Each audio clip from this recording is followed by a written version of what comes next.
Salam sejahtera tuan-tuan dan puan-puan, saudara-saudari sekalian, apa kabar semua? Nama saya ialah Dr. Lee dan saya berasal dari Bukit Mentajam, seberang Perai, bahagian utara Malaysia, Semenanjung Malaysia. Dan kini saya tinggal di Johor, setakat ini di Johor. Nama bandar saya Klon. Sekarang di sini buat masa ini. Selamat datang, selamat menyertai program Intensive English saya. Intensive English Program Lesson 14. Tinggal 16 bab lagi, sesi lagi sebelum saya buat live. So saya buat kursus ini sebagai pemanas badan, warm up, kerana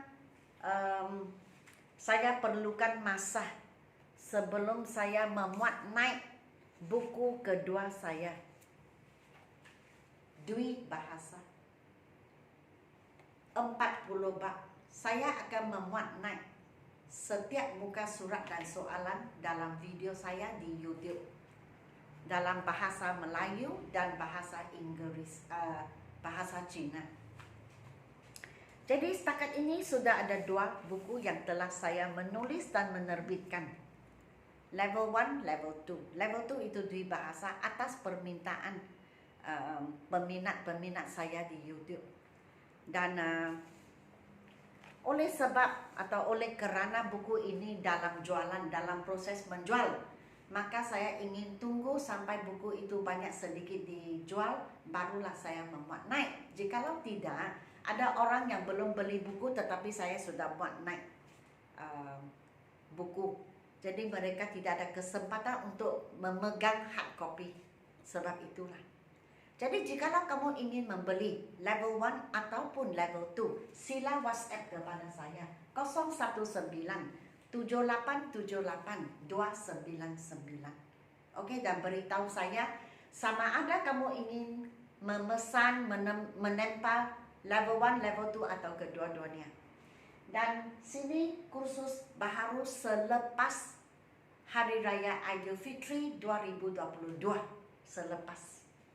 Yang pertama, kursus penulisan pemahaman, vocabulary ataupun perbendaharaan kata, translation, penterjemahan dari bahasa Melayu ke bahasa Inggeris, grammar, pronunciation ataupun sebutan. Itu kelas yang pertama. Kelas yang kedua, speaking, pertuturan untuk orang yang bermula belajar English dengan menggunakan bahasa Melayu. Maksudnya, kalau bahasa Melayu kita cakap begini, English bagaimana kita cakap. Okey? Kelas yang ketiga atas permintaan seorang pelajar yang sekarang yang sudah menjadi pelajar saya. Sebelum itu dia adalah subscriber YouTube saya. Saya fikir dia masih menonton YouTube saya dan dia cadangkan kelas ini dan saya rasa cadangan ini amat baik. Kelas ini public speaking. Public speaking ini maksudnya dalam kelas seorang demi seorang akan mempersembahkan topiknya, topik yang dia pilih. Okey, dan dia persembahkan. Ini akan menambah keyakinan. Atau dalam kelas juga saya akan mengendalikan forum. Maksudnya semua orang terlibat dalam kelas itu terlibat, di mana saya beri suatu topik yang tertentu dan kita semua sama-sama memberi cadangan, memberi definisi,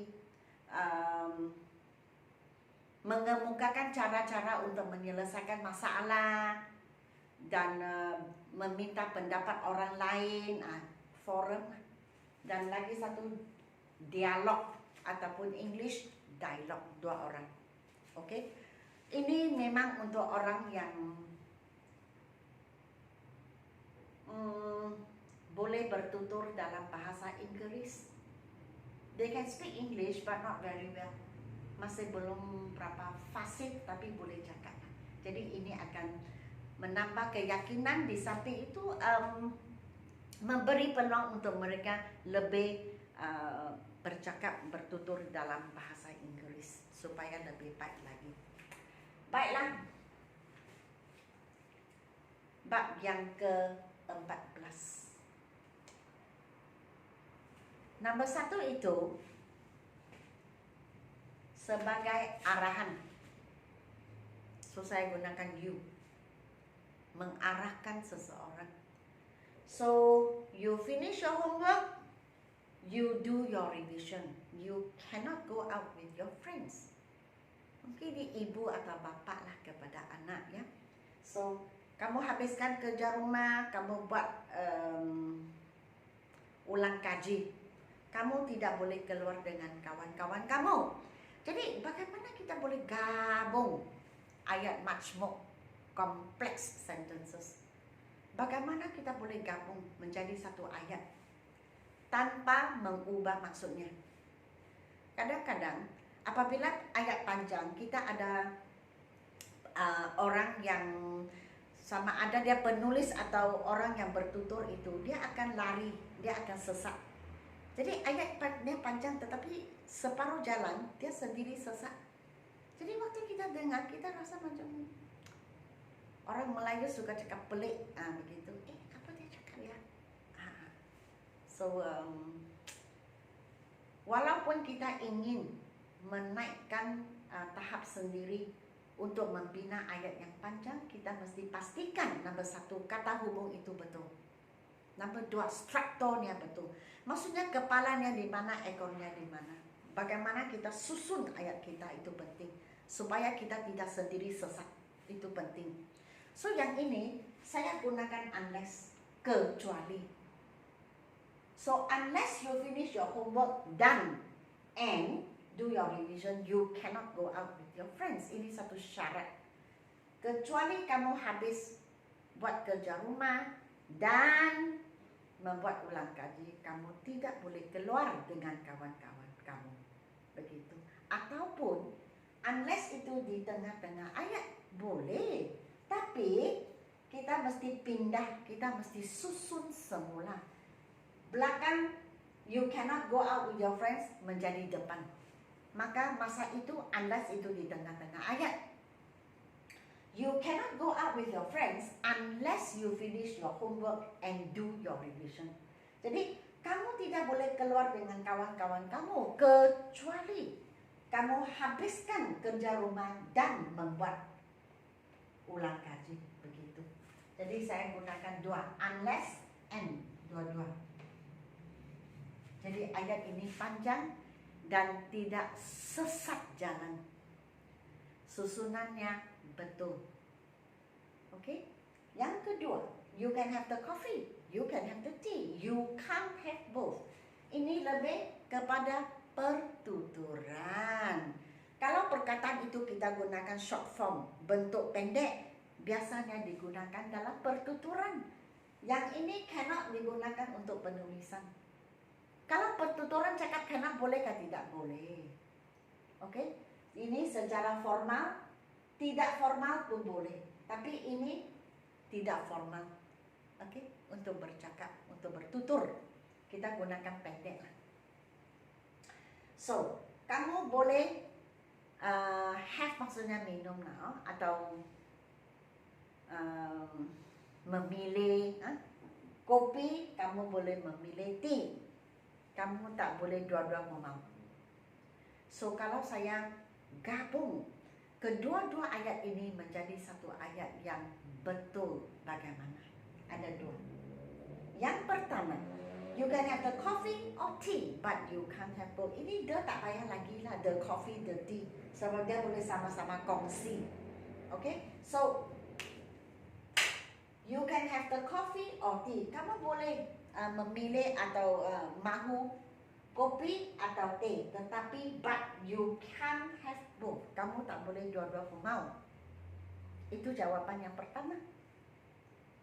Jawapan yang kedua, you can either have the coffee or tea, but you can't have both. Memang memang ini lebih baik, tahapnya lebih tinggi. Either or maksudnya satu sahaja. Waktu saya cakap either or, terus kamu tahu satu sahaja. So kamu boleh have the coffee, mengambil kopi, memilih kopi, minum kopi atau teh or tea, but you can't have both.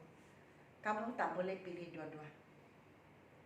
Okay, so ini caranya kita membina ayat yang panjang supaya ayat itu mempunyai tahap yang lebih tinggi, tetapi jaga-jaga supaya ayat itu tidak sesat jalan. Separuh jalan sesat. Sebab kalau dia separuh jalan sesat, kita macam sia-sia sahaja. Kita buat sia-sia sahaja. Mengapa? Sebab kita tidak membuat penyampaian yang betul. So, waktu kita membaca karangan orang atau penulisan orang, rencana seseorang itu, waktu kita memberi komen, kita satu daripada komennya ialah penyampaian. How do you present your message or send your message? Sampaikan pesanan kamu agar orang lain memahami dan tidak payah tegah.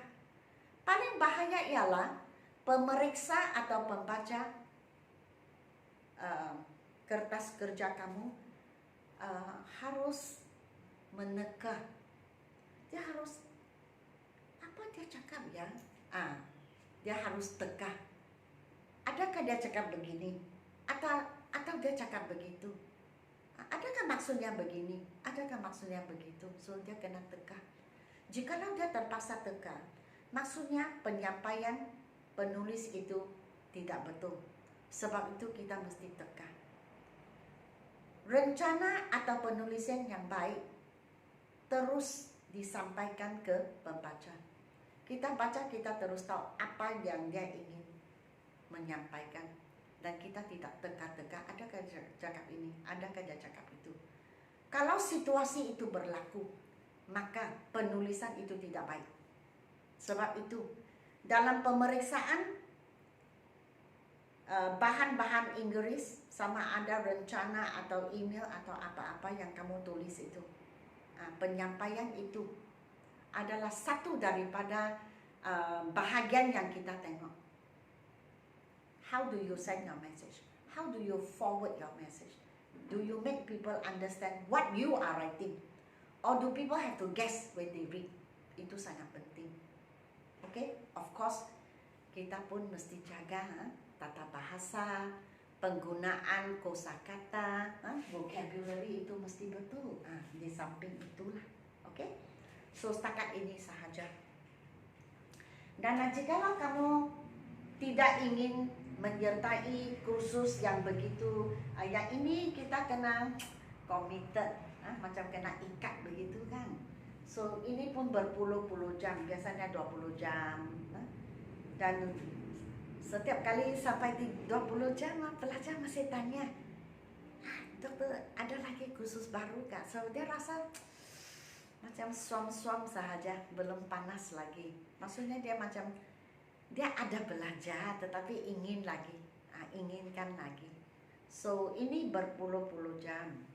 Mungkin kamu sangat sibuk, mungkin kamu tadi tidak boleh ikat sendiri kepada kursus, sebab setiap minggu mesti duduk di hadapan komputer dan belajar. Kamu tidak ada masa, bukan tidak mau. Dan mungkin masa yang saya tetapkan itu tidak sesuai dengan kamu. Ada masalah sebegitu juga. Jadi kamu boleh, jikalau dalam pekerjaan kamu seharian atau waktu kamu melihat kerja rumah anak dan ingin membantu tetapi tidak dapat kerana sendiri tidak tahu. Atau kamu seorang guru, kamu sendiri faham, tetapi masalahnya bagaimana menerangkan, menjelaskan agar pelajar faham. Ini satu masalah yang besar. Sebab kita, ramai daripada kita sendiri pandai, tetapi tidak tahu bagaimana menerangkan supaya orang lain faham. Kita sendiri boleh isi jawapan dengan betul, boleh tulis dengan fasih. Masalahnya, waktu dipanggil untuk menerangkan, tidak tahu bagaimana. Ini satu masalah. Terutama tenaga pengajar sendiri tahu. Otak dan hati penuh dengan teori. Waktu diberi praktikal tidak dapat. Ini masalah yang common. Ini bukan sendiri masalah sendiri, tetapi this is very common, biasalah. Kamu boleh membuat temu janji dengan saya 1 atau 2 jam. Saya akan buka kelas untuk kamu 1 atau 2 jam dan mengajar kamu apa yang kamu ingin belajar. Anggap saya sebagai penyelesai masalah kamu dalam pekerjaan, dalam apa-apa. Jadi waktu kelas tanyalah apa yang kamu mau, saya selesaikan dengan serta-merta. Begitulah. Oke? Dan dalam live saya akan memberitahu kamu, saya akan kongsi dengan kamu kaedah pengajaran saya, Dr. Lee's Method, cara saya mengajar. Kamu boleh belajar dengan saya supaya kamu sendiri menjadi seorang guru yang dapat menerangkan masalah kepada orang lain. Oke? So setakat ini sahaja. Sila beri saya like, share dan subscribe. Kalau ada komen yang baik, oke? Supaya saya pun merasa bermotivasi. Oke, sekian, terima kasih.